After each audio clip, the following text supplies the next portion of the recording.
آپ سے جاننا چاہتی ہوں کہ یہ جو معاملہ ہے جس کے اوپر کہا جا رہا ہے کہ اسلام آباد ہائی کورٹ سے معافی مانگ لی ہے غیر مشروط، کیا واقعی عمران خان صاحب نے معافی مانگ لی ہے اور کیا معاف کر دیا گیا؟ جی، آج کی جو سماعت تھی وہ اس کا آرڈر میرے سامنے پڑا ہوا ہے، آپ نے بھی میرے خیال میں اس کا خلاصہ پڑھ دیا ہے۔ اس میں وہ یہی لکھا ہوا ہے کہ اس سماعت کے آغاز میں ہی عمران خان جو ہیں وہ روسٹرم پہ آئے اور انہوں نے جو ہے اپنے خیالات کا اظہار کیا، اور انہوں نے یہ کہا، یقین دلایا کہ میں عدالتوں کا جو ہے وہ بڑا احترام کرتا ہوں، اور میری جو 25 سالہ جدوجہد ہے اس میں میں نے سب سے زیادہ رول آف لا کی بات کی ہے، اور میں نے ان پروسیڈنگز کے دوران یہ محسوس کیا ہے کہ شاید میں نے کہیں، ہو سکتا ہے کہ میں نے ایک سرخ لکیر عبور کر دی ہے، تو اس کا میں دعویٰ کرنے کے لیے میں تیار ہوں۔ انہوں نے یہاں تک کہا کہ وہ جو ان کی ایسی انٹینشن نہیں تھی کہ وہ عدلیہ کو جو ہے وہ توہین کرتے، اور وہ معزز جج صاحبہ جو ہیں ایڈیشنل سیشن جج، ان سے بھی جا کر وہ معافی کے لیے ہے، وہ اس کے لیے بھی جا سکتا ہوں۔ تو انہوں نے اس چیز کا اظہار کیا کہ وضاحت کا کہا ہے انہوں نے کہ وہ جج صاحبہ کے پاس معافی نہیں، اس میں معافی کا لفظ نہیں ہے، لیکن انہوں نے کہا کہ ان کو میں یقین دلا سکتا ہوں کہ میں ان سے جو ہے میری انٹینشن نہیں تھی۔ اب اس کے بعد جو نیکسٹ پیرا اگر آپ پڑھتے ہیں تو پھر جو ہائی کورٹ نے اس پہ جو اپنا جو اس میں آرڈر میں لکھا ہے کہ prima facie we are satisfied with the, کہ ہم بادی نظر میں اس سے مطمئن ہیں، اور پھر انہوں نے کہا کہ ان کو پھر ہم ہدایت کرتے ہیں کہ وہ ایک بیان حلفی تحریری داخل کریں جس کو ہم اگلی سماعت پہ اس پہ غور کریں گے۔ لیکن ساتھ ہی انہوں نے پھر یہ بھی ہے کہ انہوں نے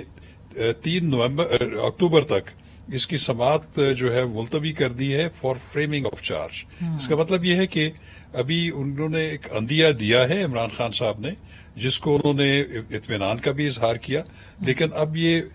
اس بات پر انحصار ہے کہ وہ جو ایفیڈیوٹ ہے اس میں بھی اگر وہ بات کرتے ہیں اور اس میں انکنڈیشنل انکوالیفائڈ اپالوجی کرتے ہیں، اور جو وہاں پہ انہوں نے کہا ہے، ٹھیک، تو اس کو کا مطلب ہے شاہ بعد صاحب کہ انہوں نے اس کو عدالت نے بھی مشروط کر دیا بیان حلفی کے ساتھ کہ مزید جب آپ لکھ کے معافی مانگیں گے تو پھر ہم اس کو پھر دیکھیں گے۔ جی بالکل، انہوں نے کہا کہ جو ایفیڈیوٹ کے لیے کہا ہے ان کو، اور جب وہ ایفیڈیوٹ آ جائے گا تو پھر ہم اس پہ غور کریں گے۔ لیکن یہ سماعت جو ہے وہ اس کی ملتوی ہوئی ہے